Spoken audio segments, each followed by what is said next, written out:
So, Patty, how does it feel seeing Ed today? I still want to kill him. Yeah, I don't blame you. I opened my arms, my heart, my home, my family to this person. But his ego, his demons kept getting in the way. He treats her like crap, like she's a doormat, like she's his punching bag. Patty, the first day I met you, what did you tell me about your daughter? I told you she was high maintenance. If you piss her off, you're gonna get the bitch. You pissed her off, you got the bitch. Emotional problems. I did not say she had emotional problems. You did tell me she had a really bad temper. No. The scoop on the happily ever after tell-all just dropped, and guess what? First, subscribe and share this video. There's a plot twist. The entire cast is staying together in a mansion when they're not filming the tell-all. Part 1 kicks off with the couples arriving at this stunning mansion. First up are Patrick and Thaís, followed by Gino and Jasmine, with Jasmine flaunting her beauty pageant sash. She's wearing the stash, but sash. The house is gorgeous. Honestly, I love the idea of seeing the cast interact outside of the tell-all, without Sean cutting in just when things get interesting. We're in for a long tell-all, so I'm willing to give this format a chance. Maybe it'll add some spice. Within minutes, you can already tell there are going to be plenty of awkward moments, especially as more cast members arrive. Like Liz, how nice was it to see her show up alone without Ed? I got rid of 230 pounds. Yeah. Liz is absolutely glowing. Seriously, maybe Ed is doing something right. But then guess who shows up? The Humpty Dumpty who dumped her. It's been 6 months since they last saw each other. I was hoping Liz would just walk past him, treat him like he's invisible, like he's nothing more than trash on the street. But no, they even hug. Liz wipes away tears too. Gross. After all these months, considering how he canceled their wedding without a word, you'd think she wouldn't even give him a glance. So when I saw her being all nice to him, I made the same face as Jasmine, a look of pure disgust. Hug him. Okay, all right, good. I don't either. Yeah. She gave me a hug. Just like with every tell-all episode, and believe me, there have been plenty. I always hope someone will finally give Ed what he deserves. I want Liz to feel supported, defended, while Ed is left looking foolish, but I usually end up disappointed. There are always a few jabs here and there, like when Andre calls him short, or when Jenny starts yelling at him, but it's never enough. I always want more. So naturally, I was pretty bummed when Liz was all nice to Ed on the first night. You look great. I do miss you. He doesn't deserve it at all. It felt like we were back at square one, and I started to get the feeling they might actually get back together. She even slips up and calls Ed baby, by accident. It's like, even after all this time, Liz hasn't grown to dislike Ed the way I hoped she would. I actually expected Ed to be more distant, especially after how cold he was when he called off the wedding and when Liz moved out. He seemed eager to move on quickly. In fact, a woman reached out to me, claiming Ed had invited her to visit him, and she had proof. She also mentioned that Ed tried to get her to come to the tell-all, but she declined. Now, it seems like Ed is feeling emotional because he's trying to reconcile with Liz, probably because no one else is interested in him. Not even when he offered to fly women out to be on TV. So Liz has become his fallback option. After everyone arrived at the mansion except for Michael and Angela, we transitioned to the next day, marking the official start of the tell-all. Well, Liz has kept her new relationship under wraps so far, but we invited him here today. Yeah! Please welcome Jason. Yes! Hi, Jason! Jay! Hi, Jay!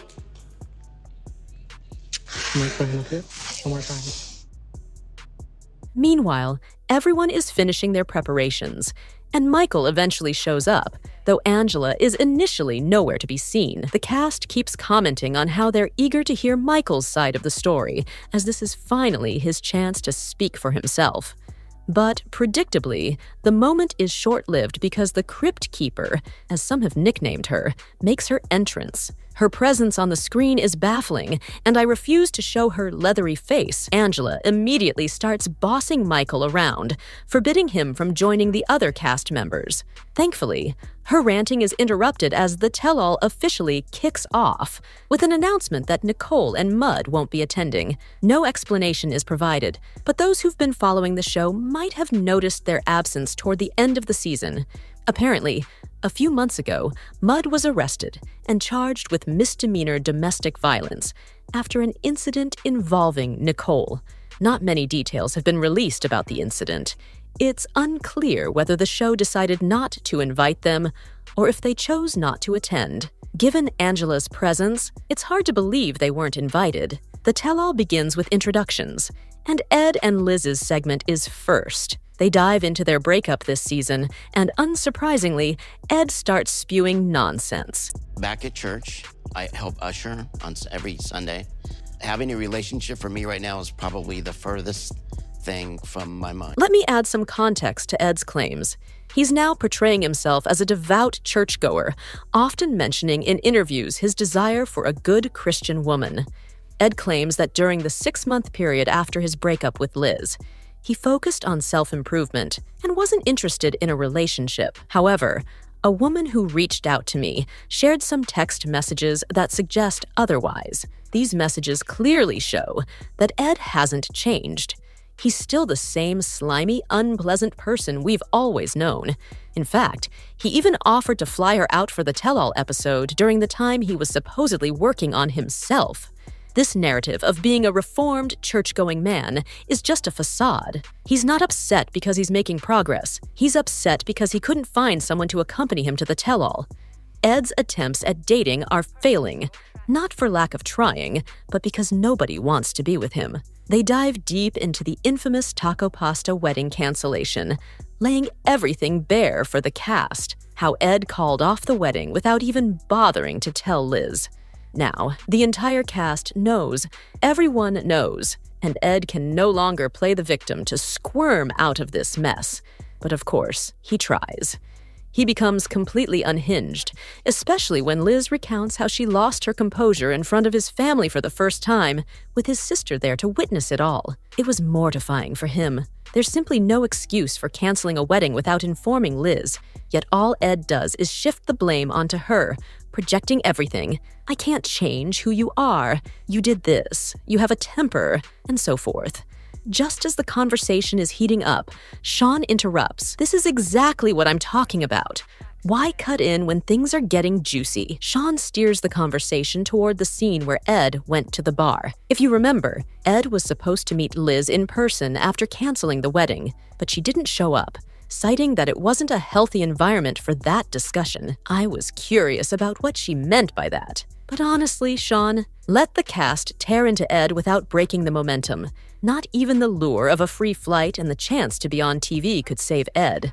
The footage they show only makes him look worse, particularly the scenes where he's arguing with Liz's mom. Then they bring out Liz's mom, which felt unnecessary at this point. She doesn't really need to say anything more to Ed, although I did appreciate one thing she mentioned.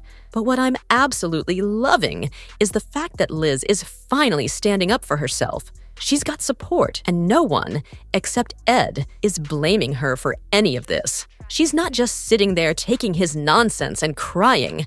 She's pushing back and holding her ground. I was genuinely thrilled for her when they introduced her new boyfriend. Sure, we don't know much about him or their relationship, but one thing's for sure, he's not Ed, and that alone is a major plus in his favor. So, it turns out Liz is now dating someone new after Ed. This wasn't a huge surprise for the audience given the context, but hey, at least she got to flaunt her new boyfriend in front of Ed, and I'm genuinely glad she's moved on. Hopefully, she stays miles away from Ed for good. We wrapped up the segment with Liz and her new guy announcing they're planning to move in together, which left Ed looking a bit sheepish. Kudos to Liz for that. Ed tried to bring a date to the tell-all and likely invited several women, but Liz managed to steal the spotlight with her new beau. I'm pretty satisfied with how things turned out for Liz this time around, and I'm rooting for Ed to keep facing the heat throughout the tell-all. Next up, Jasmine and Gino. Honestly, I'm beyond fed up with their repetitive drama and the excessive details about their intimate life. He is not treating me as a wife. This is like, I'm give you this, but you have to do this. Like, he's trying to condition me.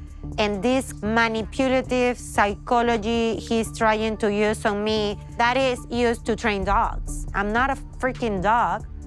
I'm his wife, and he's not God. He's bold man. Jasmine has hit her breaking point with Gino. Seriously. After years of venting her frustrations with her American husband, she's finally ready to call it quits.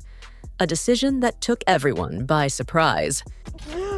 Medium, I'm going back to Panama. I don't want to see you ever again. Okay, go. Why is she making this decision now? Well, nothing resonates quite like the pull of family. Let's delve into it. Jasmine and Gino have been fan favorites in the 90 Day universe ever since their debut in Season 5 of Before the 90 Days. To call their relationship tumultuous would be an understatement. Their now iconic antics have cemented them as the couple that 90 Day fans can't get enough of. TLC's casting director couldn't resist bringing back this controversial duo for the latest season of 90 Day Happily Ever After. To revisit their journey, Gino felt incredibly lucky when Jasmine, a stunning model from Panama, showed interest in him. She eagerly told the Michigan native, who had just entered his 50s, that she wanted to build a life together. But before they could envision a future with kids and a white picket fence, Gino traveled to Panama, armed with an electric toothbrush as a gift, hoping to see if their chemistry would hold up in person. Let's just say things didn't exactly go as planned. That initial spark quickly turned into a full-blown fireball.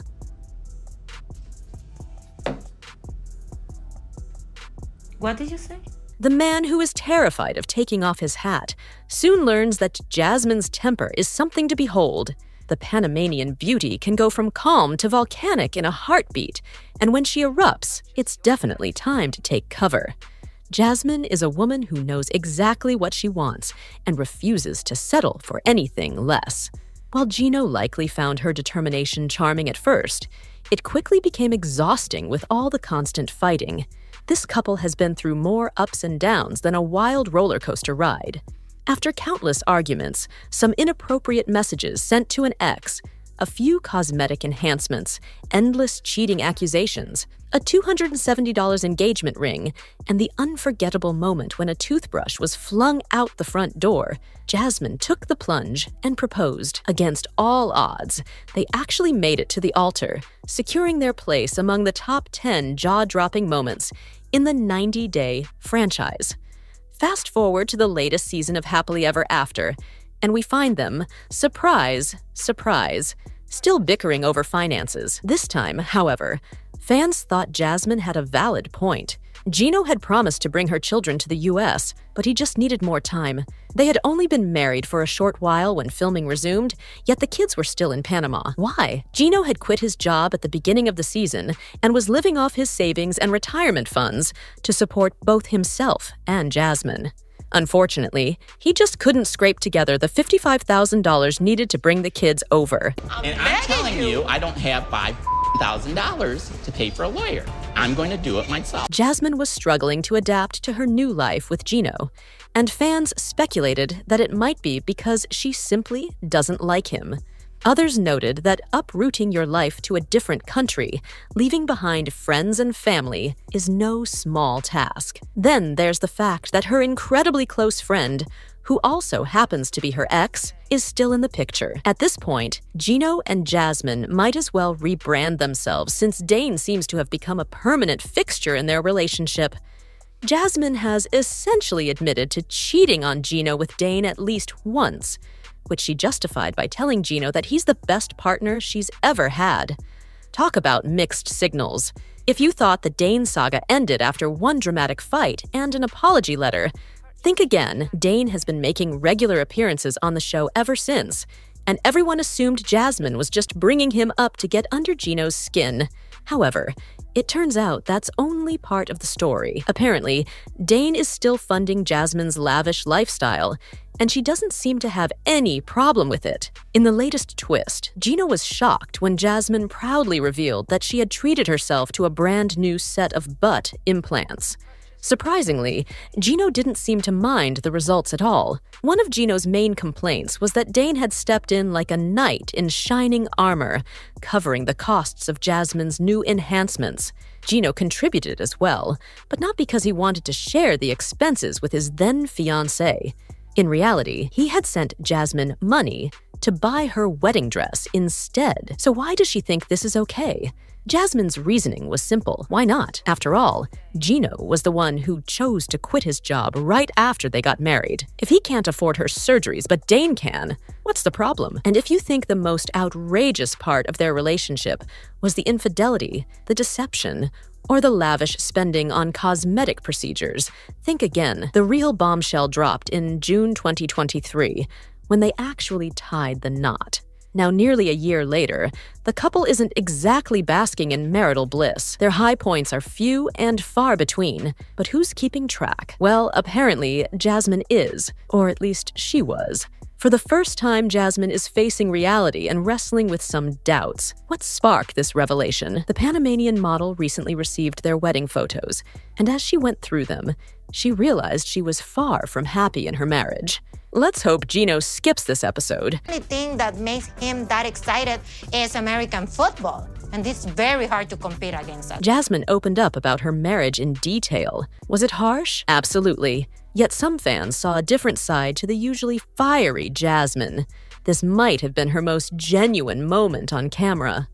When the photographer handed her the wedding photos, she immediately noticed how different she looked that day compared to now. For one thing, her hair was in much better shape. And before you call her superficial, Jasmine has openly discussed her ongoing battle with alopecia. And you were like, no, don't spend money on that. Right. Guess what? She pointed out that on her wedding day, her hair was full and vibrant. But fast forward to today, and she's losing clumps of it daily. We're not experts, but that sounds like an immense amount of stress to deal with. Jasmine got emotional as the photographer encouraged her to pick her favorite photos. The truth was, while she liked all of them, she hated how they made her feel. She remembered the immense hope she had for a new beginning on her wedding day. Yet now she feels like nothing is changing in her relationship with Gino. Yes, she admitted to missing her kids and her home, maybe even Dane. But honestly, this was the first time we saw Jasmine express genuine feelings on screen. On her wedding day, she was filled with hope for a fresh start. But now, she felt stuck in her relationship with Gino. Yes, she confessed to missing her kids and family back home, maybe even Dane. But in truth, this was the first time she showed real vulnerability.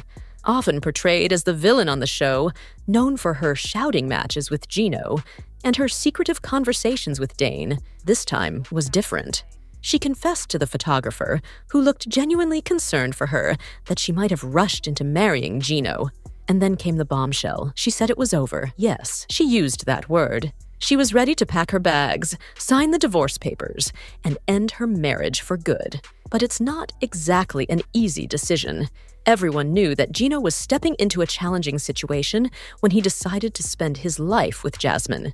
His friends and family all rallied together, warning him that she was looking for a vastly different lifestyle in the States, one that Gino simply couldn't provide. Or he could have, had he not made the baffling decision to quit his job right after getting married. Honestly, no one seems to understand why Gino thought retirement was the best move at that moment. Jasmine, on her part, acknowledged that marriage is a complicated journey, and ending things with someone you once cared for isn't easy either. The main force driving her to leave Gino and return home is her deep longing to be with her 2 boys. Now, let's not forget Gino's perspective. When Jasmine suggested hiring an immigration lawyer for her sons to start the process, Gino looked at her as if she were speaking a foreign language. He claimed this was the first time she had mentioned it. Fans were skeptical about that one, but Gino is ready to review every moment from the entire 90-day saga to prove he never committed to bringing her kids along. First of all, I don't have $5,000 to pay for a lawyer. Wait, you don't? You don't have that money? Yeah, I've already spent enough on the wedding itself. It would have been more believable if he'd admitted he didn't have the money, which he doesn't. Jasmine escalated things by putting their plans to start a family on hold and telling Gino he wasn't exactly fatherhood material. Ouch. Now Gino finds himself scrambling to make things right and convince Jasmine to stay in the U.S. Jasmine had hoped Gino would create the life she always dreamed of, and it's hard to blame her for that since he promised he would. So, is this a real crisis in their relationship, or just another one of their typical arguments? What do you think? Share your thoughts in the comments. And if you believe Jasmine has a flair for the dramatic, just wait until you hear what Angela has to say about Michael in the next video. You won't want to miss it.